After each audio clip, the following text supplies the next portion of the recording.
the early morning hours of March 26, 1941. In the sheltered waters of Souda Bay, a natural harbour along Crete's northern coast, British and Allied ships lie at anchor. The harbour is quiet.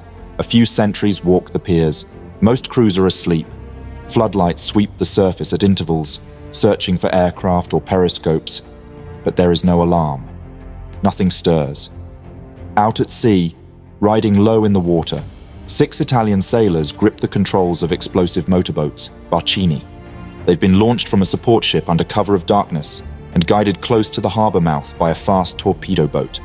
Now they approach the final stretch alone, engines muffled, bows loaded with 330 kilograms of explosives. The coastline rises ahead. Inside the bay, the silhouette of HMS York sits broadside in the moonlight. Tankers, troop ships, and supply vessels fill the anchorage. The Italian pilots glance at their watches. At a silent signal, the boats accelerate, heading straight for the darkened heart of the Allied fleet.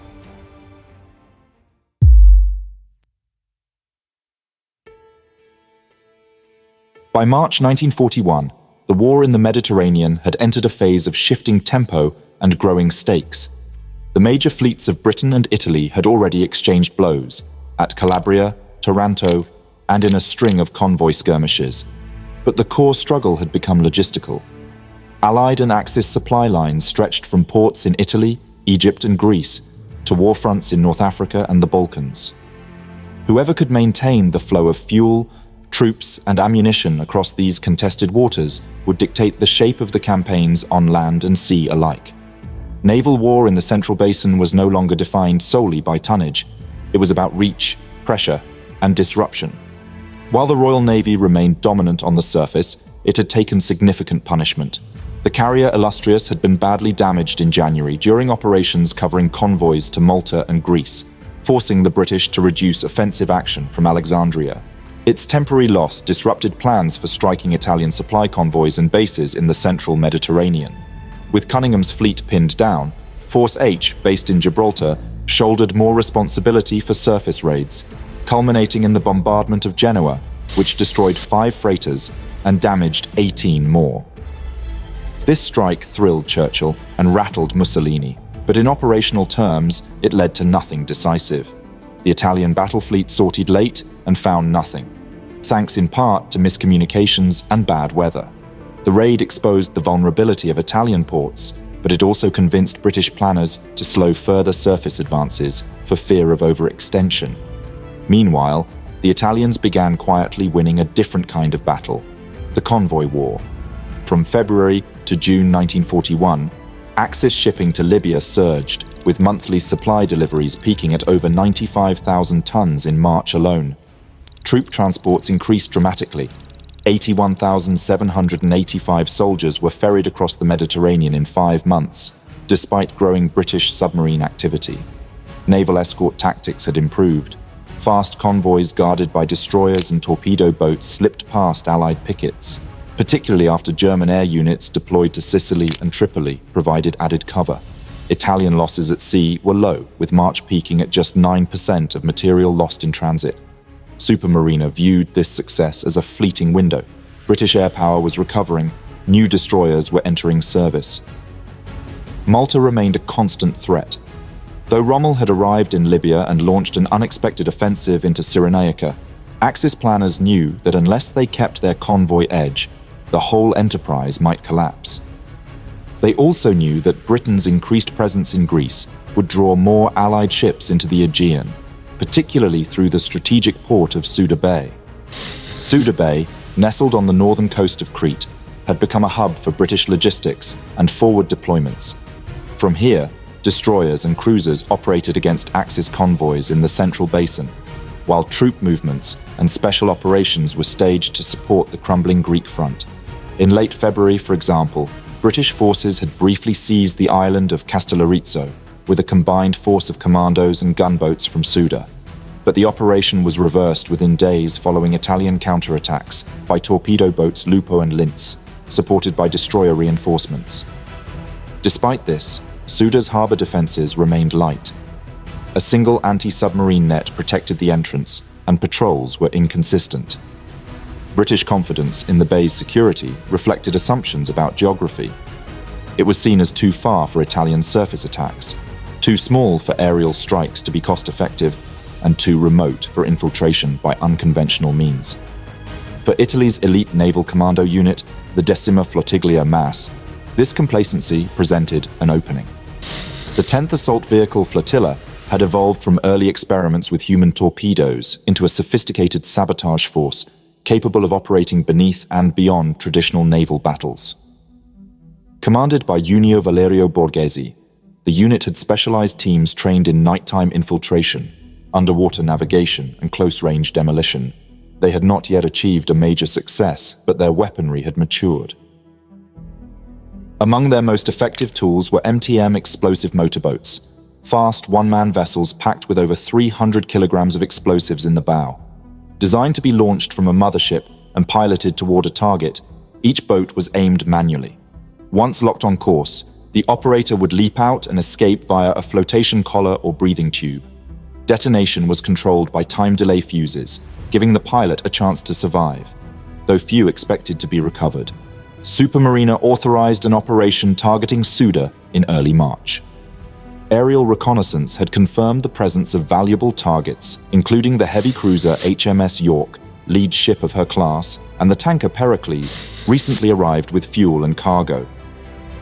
York had been repositioned to Suda after months of convoy duty and was serving as a command ship for British naval operations around Greece.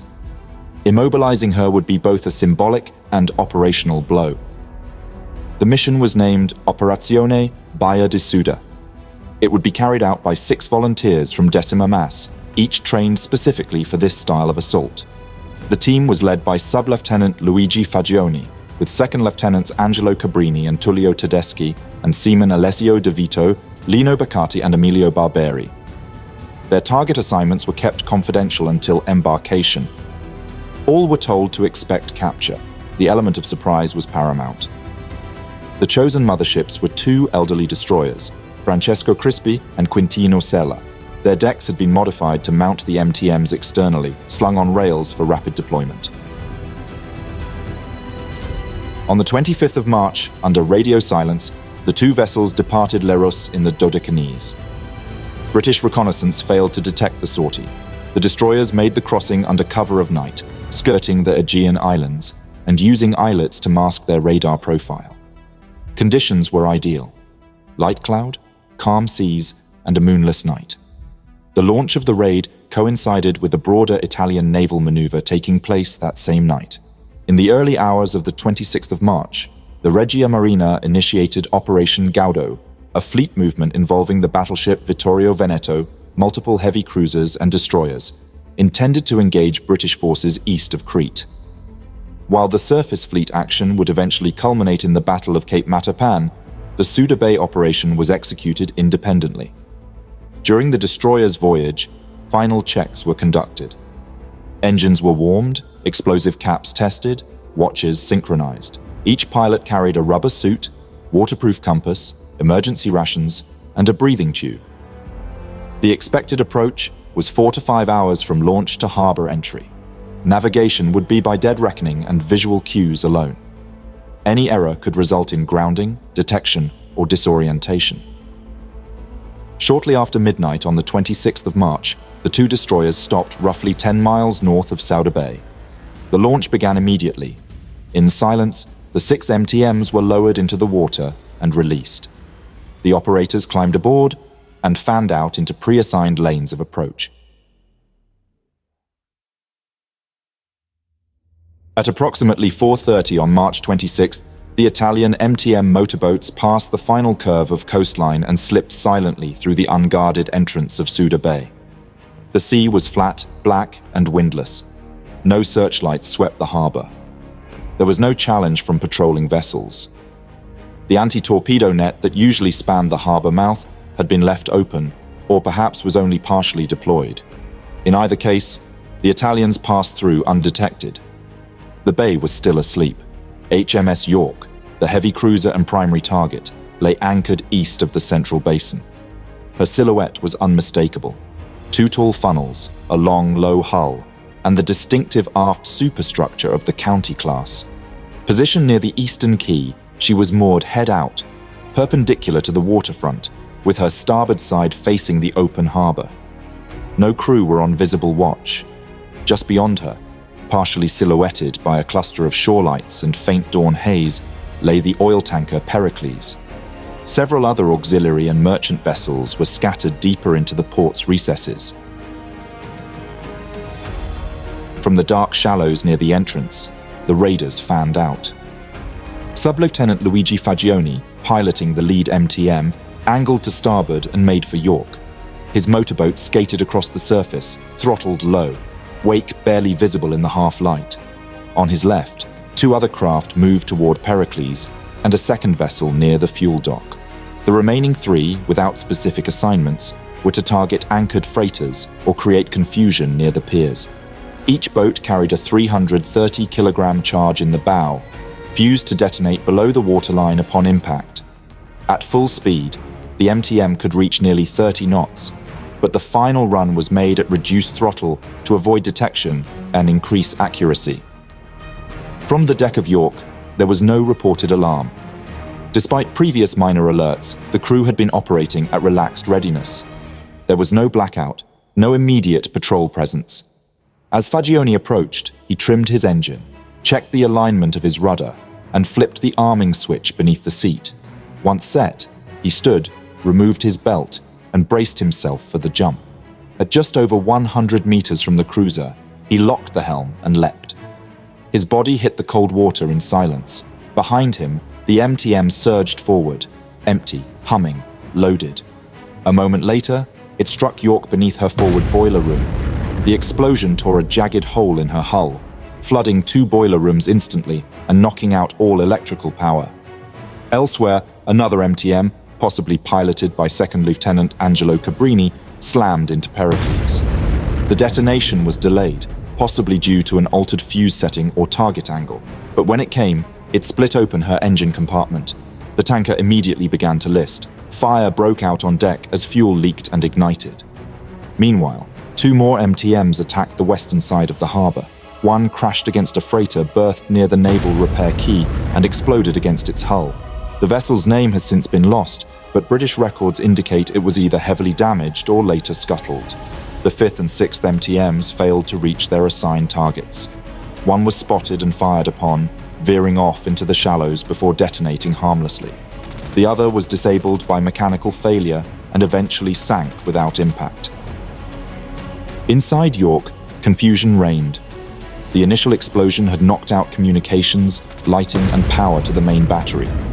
The crew scrambled to isolate compartments and restore systems, but flooding progressed quickly. Two boiler rooms filled within minutes, and the ship took on a pronounced starboard list. Damage control parties managed to prevent her from capsizing by beaching her at the quay, but she was immobilized, without power, vulnerable, and unable to rejoin the fleet. Within minutes, flares rose above the harbour. Allied sentries on shore finally sounded the alarm, but it was too late. The MTMs had already struck or detonated. Patrol boats scoured the harbour but found no remaining attackers. Anti-aircraft guns fired sporadically into the sky, searching for non-existent dive bombers. The real attackers had already slipped beneath the surface. By sunrise, the full scale of the damage became clear. HMS York, though afloat, was crippled. Her power plant was disabled, and both boiler compartments remained flooded. Repairs in Suda were impossible due to limited facilities and risk of further attack. Plans to tow her to Alexandria were discussed but never realized. Instead, she was used as a stationary battery for several weeks, her guns powered by makeshift generators and rigged to face seaward. Pericles, though still afloat immediately after the blast, was fatally damaged. Attempts to keep her stable failed. Days later, while under tow, she sank off the coast of Alexandria.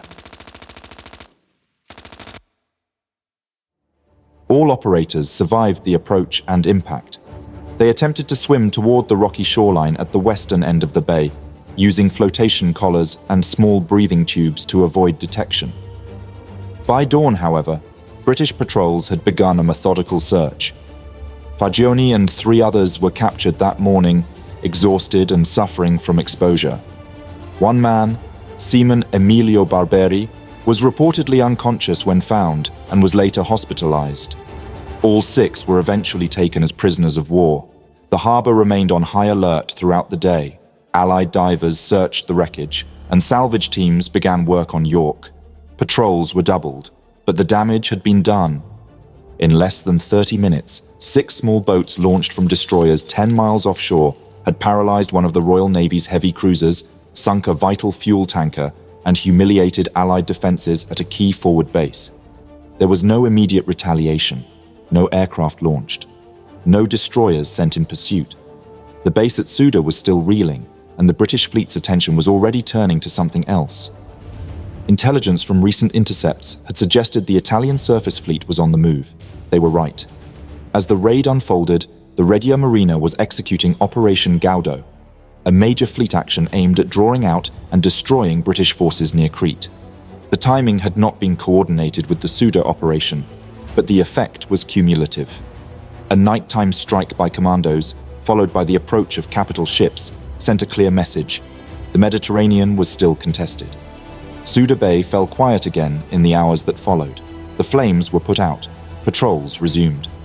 York, too damaged to move, remained where she lay, listing against the quay, her engines dead. She was never repaired. In May, as the German invasion of Crete overwhelmed the island, Stuka bombers returned and struck her again. Just before Allied forces withdrew, demolition charges were placed aboard. York was scuttled in the shallow bay by her own crew. Her guns never fired again. And farther south, at sea, larger forces were already converging. This would not be the last night Crete's waters turned violent. Thank you for watching this video. Please leave a like. It really helps out the channel. If there is a topic, battle, or person you would like to know more about, let me know your thoughts in a comment. I would also like to thank all my patrons and channel members for their generous support. If you enjoy House of History and you want to support my work, consider joining me on Patreon. For just $1 per month, you will gain early access to all my videos without any in-video advertisements. Don't forget to subscribe. See you next time.